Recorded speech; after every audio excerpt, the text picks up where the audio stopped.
Crypto & Bourse, ce qu'il ne faut pas manquer pour la semaine du 16 au 22 juin. Plusieurs banques centrales d'ampleur rendront leurs décisions de politique monétaire cette semaine, alors qu'a débuté le sommet du G7. Du côté des crypto-monnaies, une conférence d'ampleur a lieu à Prague et les ETF Solana Spot semblent en voie d'approbation. Le point sur ce qu'il faut retenir de cette semaine.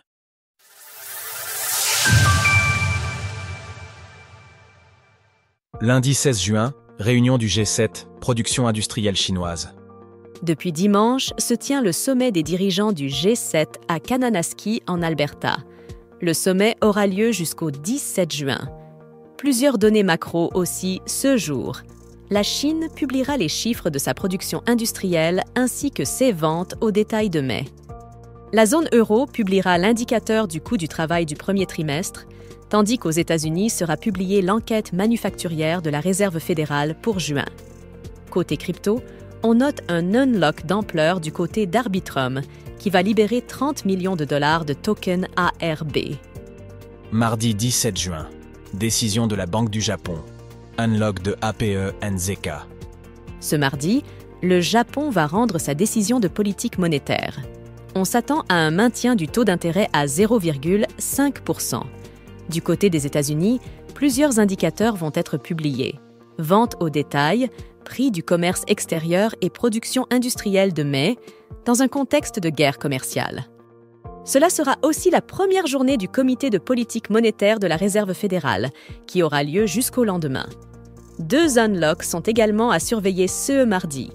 Ipecoin, la crypto-monnaie du Bored Ape Yacht Club, BAIC, libérera 10 millions de dollars de tokens APE.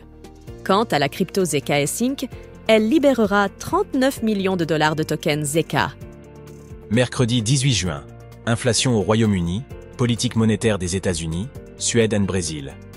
Ce mercredi, les États-Unis rendront leur décision de politique monétaire, alors que Donald Trump a appelé à une baisse des taux. Il est cependant possible que Jerome Powell continue sa résistance. La Suède et le Brésil rendront également leur décision de politique monétaire. Par ailleurs, au Royaume-Uni, les chiffres de l'inflation de mai seront connus. L'inflation s'élevait à 3,5% annuel au mois d'avril. Jeudi 19 juin, décision de la Banque d'Angleterre, Wall Street fermée. Un jour férié a lieu aux États-Unis ce jeudi 19 juin. Les bourses des États-Unis seront donc fermées ce jour.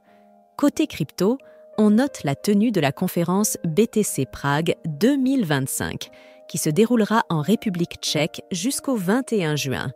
Plusieurs figures des cryptos sont attendues, comme Michael Saylor, Strategy, et Adam Back, Blockstream.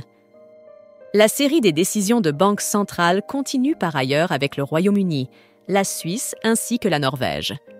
En France, nous connaîtrons le nombre de créations d'entreprises au mois de mai.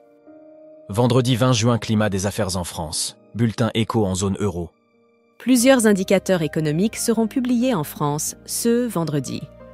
Nous connaîtrons ainsi les chiffres de l'emploi salarié et des salaires de base, le climat des affaires, le prix des énergies et matières premières importées en mai, ainsi que les ventes au détail de mai. En zone euro, le bulletin économique sera publié ce même jour, ainsi que l'indice de confiance des consommateurs de juin. Le Japon connaîtra par ailleurs son inflation du mois de mai. Enfin, les États-Unis publieront leur enquête manufacturière de la Réserve fédérale de Philadelphie. À surveiller également cette semaine, les ETF Solana Spot, qui sont en bonne voie.